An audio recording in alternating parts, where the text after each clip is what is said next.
In the world of college baseball, things are constantly evolving with NIL deals, transfer portals, and new rules kind of shaping the game. Staying true to yourself has never been more important. On today's episode, we're talking to Donegal Fergus, the bold and charismatic head coach of the Loyola Marymount Lions. And we're exploring how authenticity and fearless leadership can thrive even in a changing landscape. From tattoos to tradition, this episode is all about leading with purpose and staying grounded in who you are. It is my absolute pleasure and an honor to welcome to the show Coach Ferg. Coach, how you doing? I'm good. How are you, Ian?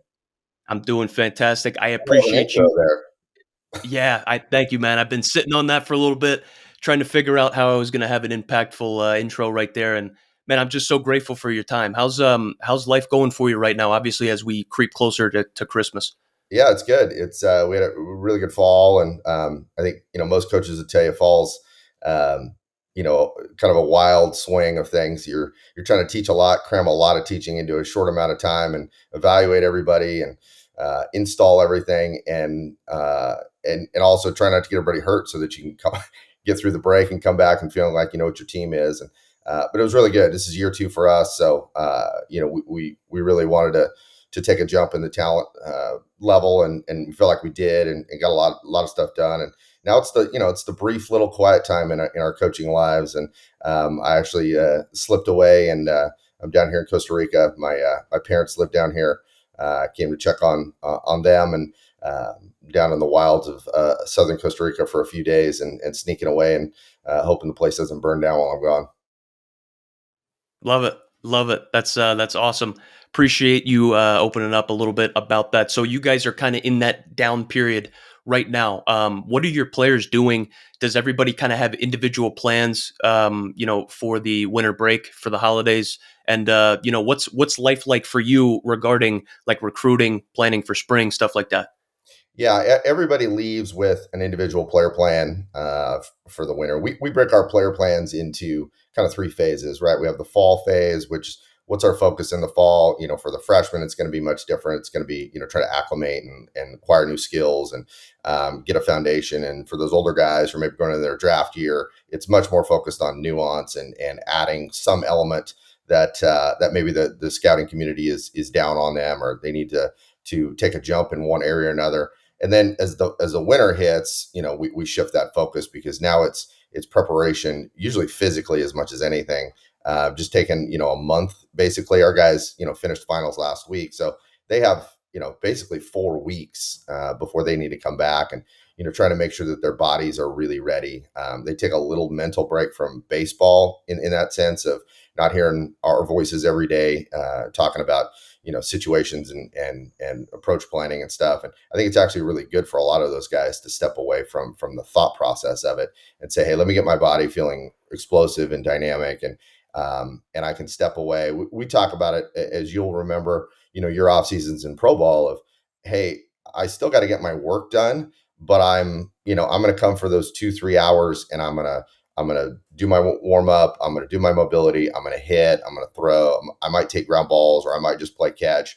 But then I'm going to go to the beach, right? Or I'm going to go to the mountain, or I'm going to do something with my gal, or whatever that might be. And you need to step away, and because balance is really hard to find for coaches and players, obviously, during the season. And so I think this is a really good little reset for our guys. So we leave them with a plan. Our pitching staff and our offensive staff, we put together plans so that the guys have maybe a little bit of technique work that they're trying to maintain, especially those young guys. We don't want to lose momentum on some skill development, but mostly, what's the weight plan, what's the workout plan, what's the eating plan, the nutrition plan for those young guys is huge, and trying to make sure that they maintain that is really important, and so that they show back up in January and they're refreshed, but physically ready to explode and hit that gas pedal, because that 6 weeks to opening day is pretty rapid, and it doesn't allow for us to ease into it like a 10-year vet at spring training, where you can go, hey, I'll play 2 innings today and hit the showers and go play golf.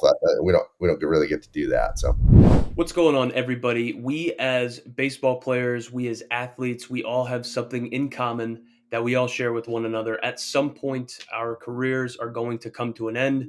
whether we play 15 years in the league or whether we don't make it past high school or college. This is called the Money Playbook. So this teaches financial concepts for student athletes, for professional athletes. It's got a bunch of financial concepts in there that I didn't learn until I was done playing. Go on over to Amazon and check it out. It's called The Money Playbook. It's written by Mark Tepper, who is an NFLPA registered investment advisor. So he has worked with a plethora of professional athletes. Like I said, go to Amazon. We'll leave the link in the bio and the description of this episode. It's a must-have. Check it out. Let me know what you think. So you mentioned you are, you're heading into the second year here at the helm at LMU, man. Started the first year 24-30. 2024 campaign may not have ended the way you wanted to. But what are the main takeaways from 2024 from that first year, and moving forward? What does success look like to you in year two? Yeah, we knew it was going to be a challenge that first year. We had, I think, 21 players on the roster when we took over, and so we needed to build it on the fly in the summer, which is it's a tough spot to be. And you end up taking some flyers and kind of cobbling the thing together. We had some moments. We had some nice wins, beating Michigan, beating Arizona, and having some moments where we thought, wait, we can compete with anybody if we play well. We had some injuries. I think we were down to our fourth catcher at one point. And ultimately we struggled, to get guys out, especially on Sundays. And at the back end, we actually set an NCAA record for the most relief appearances in one season. We used the entire pitching, all 22 guys at some point got in, and that's a challenge when you don't feel like you can really lock people down and hold a lead, or you might need to score 12 in a certain day, and and the offense felt the effects of that. Overall, we put up some big numbers, and we stole more bases than any other team in the conference even attempted, and we hit some homers, which we like to do, but we weren't consistent enough to be able to overcome some of the lack of consistency on the mound, and we knew that. So we knew we needed to upgrade the talent level. We hit the recruiting trail really hard with a balance of high school talent, high end high school guys, and then a few portal guys, and some really good junior college players as well. So we felt really good about that part, and that was the big push for year two. Was we've got to be able to upgrade the talent, especially on the mound, and we feel like we did that. Success for us, is what everybody, I think, thinks about it in terms of, well, we want to win games, we want to go to the tournament, we want to win a conference title, and we want to do all of those things that are the obvious ones. But we've said from the get go, and we talk about this every day, is we want to be that place that across the country people say, hey, I'm not sure what LMU is, or even where it is, or I don't have a long history with it, but man, they're doing something out there a little bit different. They're turning out draft picks. They're turning guys into pros. And that's what we really want to be known for. And I think, a lot of college coaches go the other way in that. And they worry that if we talk about professional baseball, if we talk about the draft, or we let our players talk about it or think about it, they'll get distracted, or they'll get selfish, or they won't want to win this game, or they won't want to win for their teammates or the coaches. And I think the opposite. I think if we embrace the fact that all of our players want to be pros, and they know we want them to be pros as much as they do, there's a level of trust that you can build there, that you can ask them to do almost anything at that point. We want that. We want that environment. We want people to know that about us, and have that be our reputation, that we build pros and we turn guys into what they're dream about since they were little kids. And I think if we do that, if we focus there, the winning part will get easier, because we will have our players will get better, right? If we're really good at developing, and we focus every day on trying to make them good enough to get drafted and play professionally, then our players will be better. And if we have a culture of people who care about their players, and the players know that, then the selfishness and the team aspect gets easier to manage as well, and you can overcome any of that. And I think that the environment is really about what you do every day, not a slogan or a gimmick that we win conference titles here, or that's what we're focused on. Like, I think guys want honesty, and if you're honest with guys about, like, yeah, I want you to be a pro, and I want to win a conference title, and I want to win a national title, and I want to go to the tournament, and I want you to, like, we can talk about all those things, right? We don't have to limit ourselves and say, hey, that's for down the road, or that's for you, and so we can't talk about that in our team context. I think the opposite. I think guys, if you're honest with all of those things about it, because they're going to think about it, right? They're going to think about pro ball every day. And if they're not, they're probably not the guy that you want to, to go to battle with, right? If they're not obsessed with it, Yeah, what are we even doing here? I love that. Could not agree more. So, kind of not my experience in college, but I've seen a lot of it. Is man, I've even felt it. It's almost taboo. So if I'm on the college campus, it's almost like, hey, look, I'm a Division I baseball player. I have aspirations of coming here, developing, getting better, hopefully transforming into a draft pick, Major League Baseball player. Man, I've been told in the past, like, hey, we don't want the focus to be on that.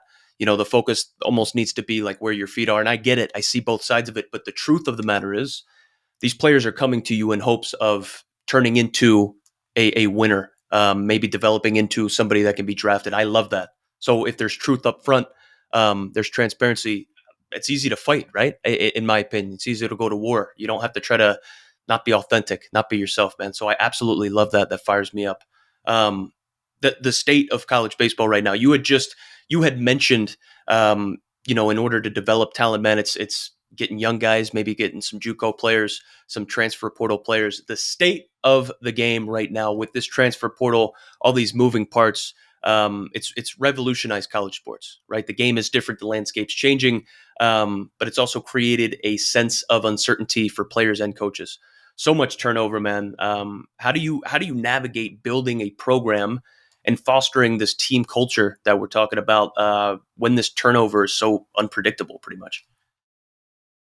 Well, I think again, it goes back to honesty, right?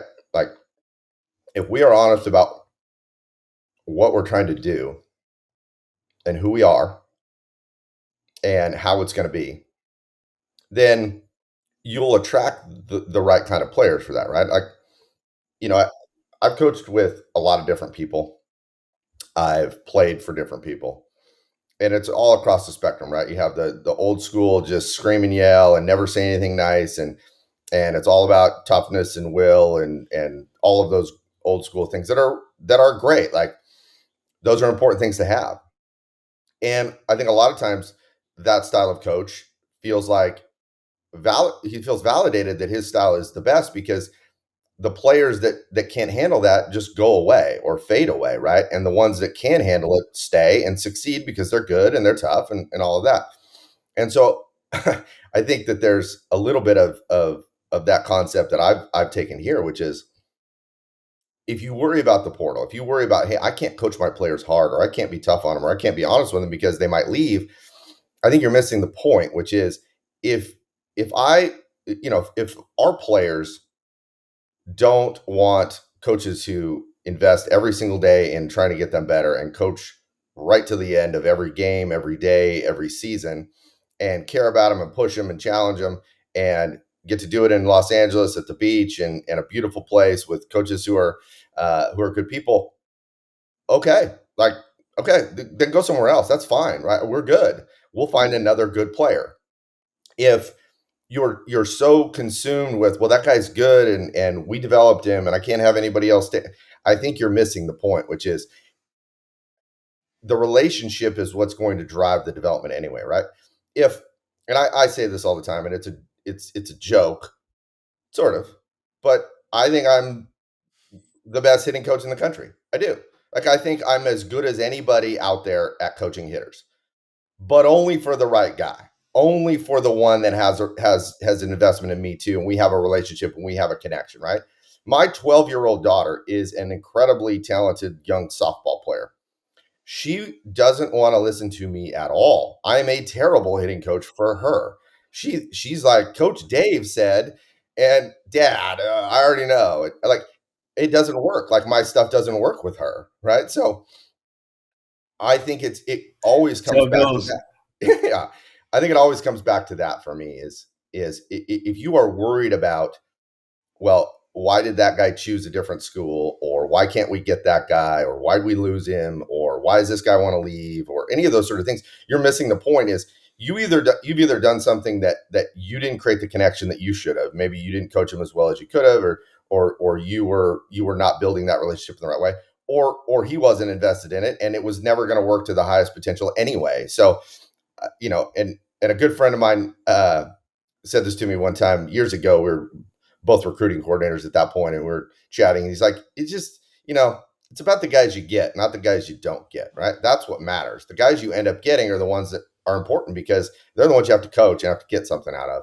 And so I think this whole new world order that we're in is wild, and it's fraught with bad decisions and unintended consequences, because anytime you do something and you don't have guardrails in place, this is what's going to happen. And there's a lot of problems with it. There's poaching, there's poor decisions on kids, you know end and families end and coaches end and all of that. But it is the right thing, right? Like, players should be able to go where they want. I can go where I want. I can leave tomorrow and take a new job. Now, I might have to pay a buyout and deal with the repercussions of that, but I can do it, right? And I think the same thing. I think limiting players and giving all of that power to schools or coaches to hoard talent or keep guys, I don't think that's a good thing. And we're all at the end of our falls and making those decisions. And the really tough part of coaching is letting kids go and saying, hey, you didn't make the team and you got to go somewhere else. But I feel much better now that those kids have lots of options, rather than, hey man, I don't know what to tell you. You got to go back to your local JC. That's the only thing you can do right now. I think it is better this way. It's a mess, but we are headed in the direction that it should be, which is we can all make choices in life, right? We get to pick the place that fits us the best. And our pitch will continue to be the same on the recruiting trail, which is, hey man, if you got the stones to make a decision that's based solely on you and not what your neighbor and the kids at school and everybody on Instagram will think about your choice, then you're likely going to choose us because this place is different and this place is cool.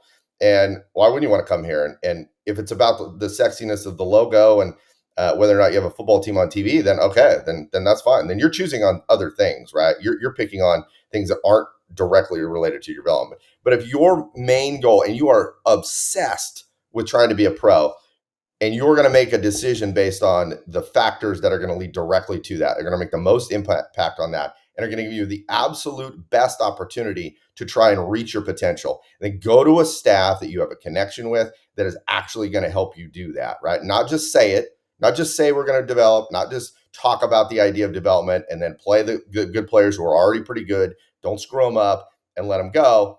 No, we're talking about actual development. We're going to take skills that you don't have and acquire them. We're going to enhance the ones that you do have. We're going to do a full evaluation of your skill set from a professional model and say, hey, where are you short? Like, what's the mixing board? What's the cocktail that we've got to get you to, so that the pros are like, hey, he doesn't run great, but man, there's damage, there's bat to ball. His plate discipline is fine now. It's good enough.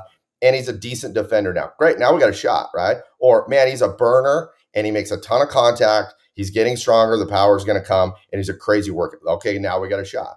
But we've got to be able to do those things, and that comes back to relationships and the connection you have with players.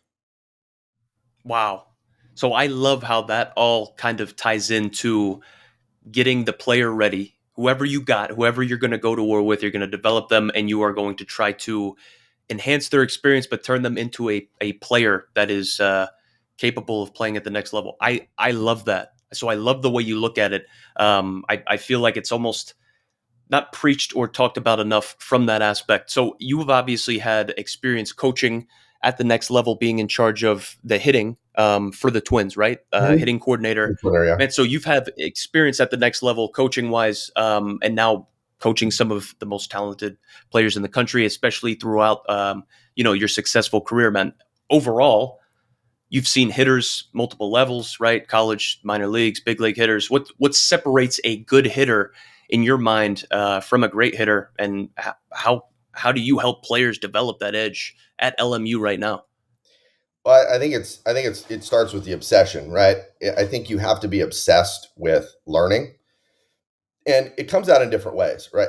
Some guys are outwardly obsessed. They talk about it incessantly, right? And they ask questions, and they're always watching videos, and they're trying techniques, and they're looking what other people do. And you can see the obsession in new skills. And then other guys are more quiet about it, but they are just driven to figure something out, right? And I look at that concept of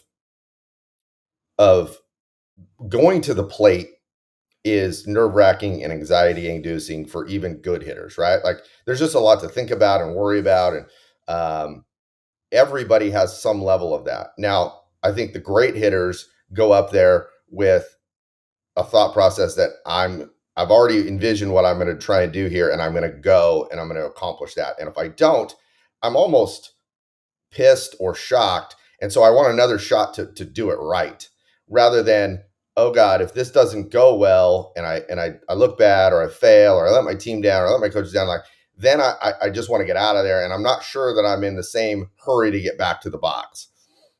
That's an obsession to me. That I describe that as obsession with improvement, right? I want another chance if it goes bad, rather than, oh God, I got to do this again and I hope it goes better the second time. That's a different mindset, and it comes out in different ways, like I said. But we're trying to develop that of, hey, you've prepared enough, you've got a good plan, you've put your time in, you put in the work, and you are prepared and you are capable of it. So go and let it drive you to try and succeed in whatever way that you're measuring it this time. And sometimes it's the classic, hey, just put a good swing on it, or hit it hard, or hit a line drive, or and some guys it's no, be situationally focused. Like I just need to make contact in the middle of the field and I'm going to score a run from third, and all those things are fine. Or I just want to put a good long at bat together to give my teammates a chance to look at this guy, or whatever those markers are for you individually in the context. It's a race to get up there. I can't wait to go and compete, right? And we talk about that concept of what is a real competitor. A real competitor doesn't go up there thinking there's no way I'm going to get beat here. The real competitor knows that that's a chance. Like, yeah, I can get beat, and that's definitely a possibility. But I'm not scared of it. I'm excited about it. I can't wait to see who wins here, right? I want the opportunity, and if I don't succeed, I want to go again. It's I use the analogy of most every clubhouse in America has a ping pong table, right? And the guys that if you're playing them in ping pong and you're beating them, they'll start to oh, I'm just dicking around here, and and then throw the paddle, Yeah. like, oh, I wasn't really trying. They can feel themselves slipping away from the win, and so they back away from it. And then the other guy ends up throwing his paddle at your face, saying, "Let's go again now. I want another shot at you." They don't. They view the failure as just an opportunity. Like, all right, now I know how to beat you this time. All right, let's go again right now. There's an obsession with doing that again and competing that way, and that's what we're trying to create. And you know, it's about the way you carry yourself, yeah. And sometimes you got to give some guys some bravado, even if it's a little bit early for it, so they can carry themselves into that moment. And some guys have it naturally. Some guys are quiet assassins, the serial killer vibe. But those are the things that separate them. And but it all comes back to the same concept of I want to get better. I want to learn something new. That guy is better at this than me, and that drives me crazy. And I want to learn what that is. And I tell our players all the time, listen, you if you think for a second that you're good enough, or well, that part of my game is good enough, so why are you still bugging me about it? Or the improvement is coming, so it wasn't that bad, right? Like, or I don't want to hear something right now, it's too much for me to think about. That's too much information, or too much for me to try and add at this point. You're missing the boat, because big leaguers are the most curious people in the world. Like those guys, like I was talking about, my time with the Twins, Josh Donaldson, I couldn't even hardly work in the cage next to him with young guys, because JD would come over and just start going, "What are you guys talking about? What are you guys doing over here?" And he would just hijack the Wow. whole session, because he wanted to ask questions and talk and hear what we were saying and hear what we were talking about. And almost always it was the similar stuff to what he was doing or thinking, and stuff that he talked about a million times. But he loved the process of learning something and getting better, and maintaining and figuring out why he was good at something and why he wasn't good at something else, and how could he get better at something. And all of those guys, at that level have that, even if it doesn't come out in a chatterbox fashion. They're trying to get better at something. They're trying every day to say, hey, how can I improve this thing? And there's obviously physical talent and toughness and all of those sort of intangible mental sides. But I think it really comes back to that, which is I'm obsessed with figuring out how to do this thing better. Wow. The obsession, 100% right. those guys, they're damn good at what they do, and they aspire to be even greater. Right? It's a constant improvement every single day. I think that's incredible that somebody has established and has longevity like Josh Donaldson is continuing to be a student of the game and kind of sharpen the sword, if you will, even if it's talking with younger players, man, or coaches that maybe haven't worked one on one with them yet. Who knows? That's awesome. I love that. That's what it takes, man. That's that craziness, that inner cycle. I feel Yeah, like in a it's good way. yeah, You're obsessed. yeah, it's obsession versus want. Everybody wants to be a pro. Everybody wants to be good, but are you obsessed with it? Because then you make choices based around that, right? Want is easy. Like I want ice cream right now, right? And and but that doesn't get me anything, right? Like wanting is just sort of that shallow desire thing. Obsession is penetrating. Obsession is all encompassing. Obsession is driving force, right? Obsession will make you make different choices, and that's sustainable, right? Like again, you want a lot of things, and you can easily let go. Well, okay, I'm not going to do that right now. Like I'm not going to go eat ice cream right now. Like that's silly. I don't. I should. Okay, so I can move on that. But if I'm obsessed with it, then I'm going to get in the car and I'm going to find the nearest ice cream shop and I'm just going to get it because I can't do anything else until I figure this thing out. And I think if you have that, or you can develop that, or hone that, that's the thing that will sustain you through the absolute agony of trying to learn how to be a good hitter. Obsession. Obsession. I love it. Getting better every single day, little by little.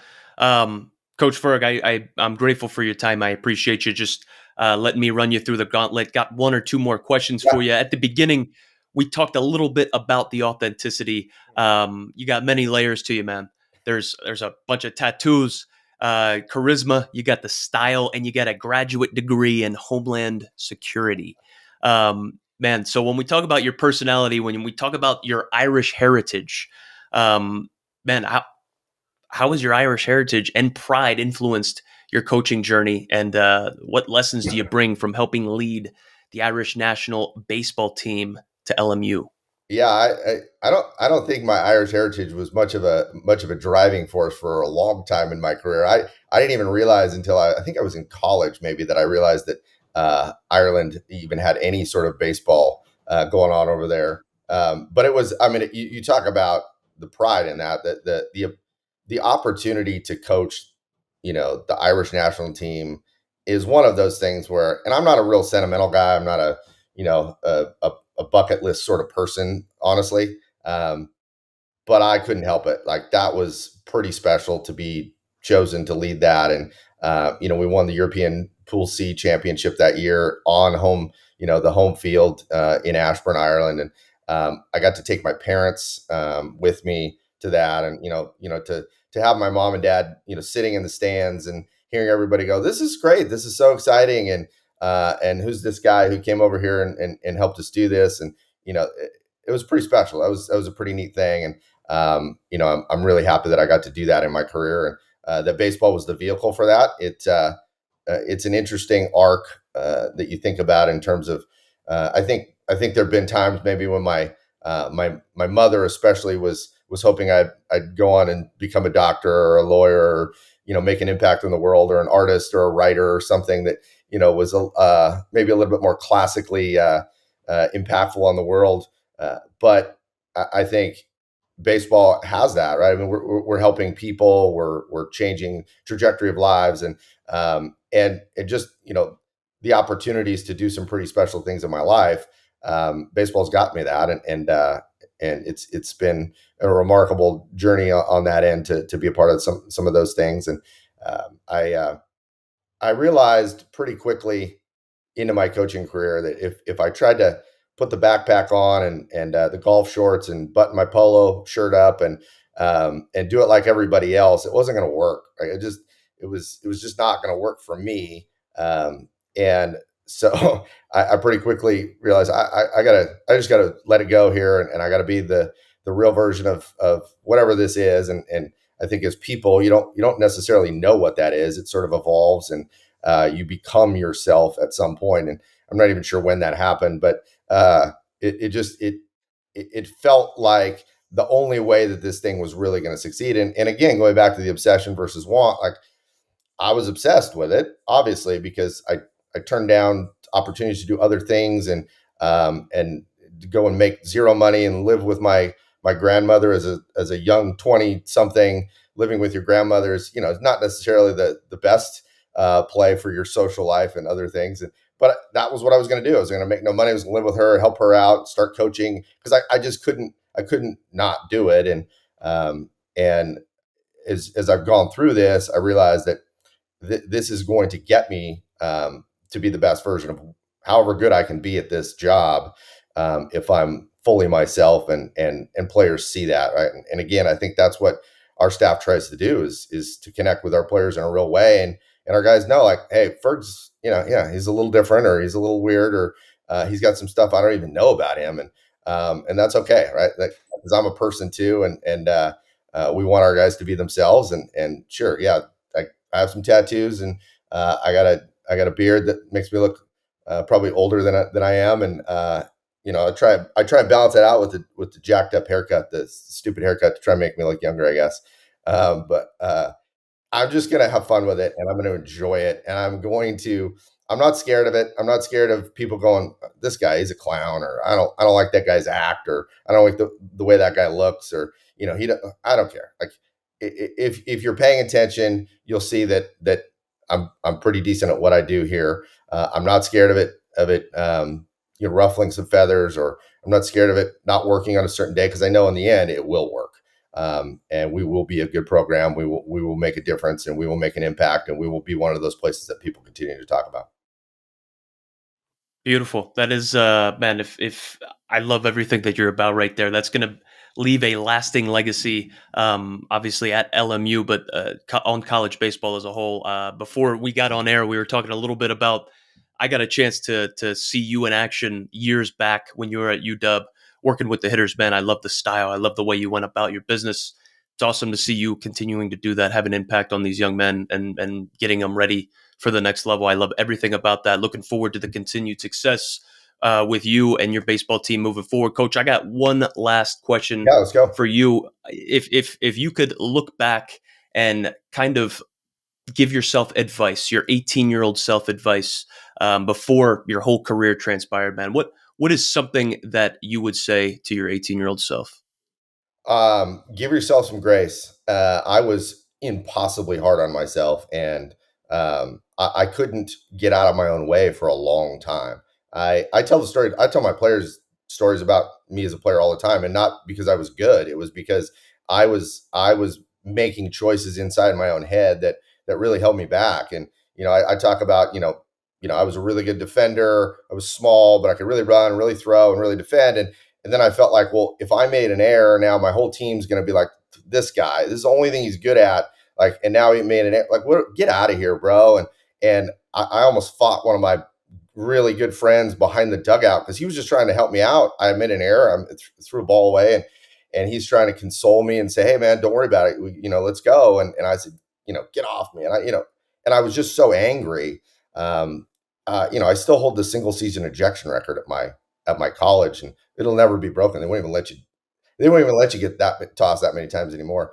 I was just mad, and all at all things. I was mad at myself. I was mad at the world, who I thought didn't think I was good enough, and I was mad at anybody who tried to help me with that sometimes. And one of the biggest things that kind of pushed me past that was an older teammate grabbed me. It was after a weekend series, and he just put me in a headlock and said, "Hey, listen, knock it off. Like, we love having you out there. We need you to play good. Just do that. Don't freak out all the time. This is stupid. Like, you're good." And it was like it was just such a turning point for me to realize that we're not. We all think we're the main character in the world's story here, and most of the time, people are just they're more worried about trying to get themselves through the day than worry about you. And so when you have those thoughts of, well, I'm going to let everybody down, or they won't think I'm good, or coach won't think I'm good, or my teammates won't think I'm good, or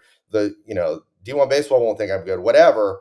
Most people aren't thinking about you that much, and you've got some grace to get through it and just get better. and then people will notice. And if you get good, people will notice. And that's something that took me too long to realize, that there's going to be, it's not going to work perfectly. You're not always going to make the right choice. That doesn't mean you're not good at that process, or that you're not ultimately going to prevail. And it's helped me as a coach, certainly, to go through that, right? Because I know that I'm not going to make the right decision every time. I'm not always going to have the answer for what to do for the team, or strategy, or for building this thing, or recruiting a play. Like, I'm going to make mistakes too, but ultimately that doesn't change the trajectory unless I let it fester and I let it consume me, and let the anger take over. So I wish I would have known that earlier. I was angry for far too long. In some ways, that can fuel you, and it certainly made me tough and feisty, but it held me back. And I see lots of players, even if it's not directly the anger or the that visible frustration, it's the internal criticisms of themselves, and the dark thoughts that everybody has to some degree, but some people let kind of override everything else. And I would, I try and do that with players now. Is like, hey, listen, don't be like me. Let's learn this lesson a little bit earlier. Awesome advice right there, coach. I'm so grateful for your time. Appreciate you let me run you through all these questions, man. Thank you for Right. blessing my audience with your insight. The answers to some of these questions. I'm extremely grateful. Looking forward to the success you and your team are going to have 2025 and forward, coach. Thank you so much for your time, Coach Ferg, Loyola Marymount Lions coach. Thank you so much. Thanks, Ian. It was great, man.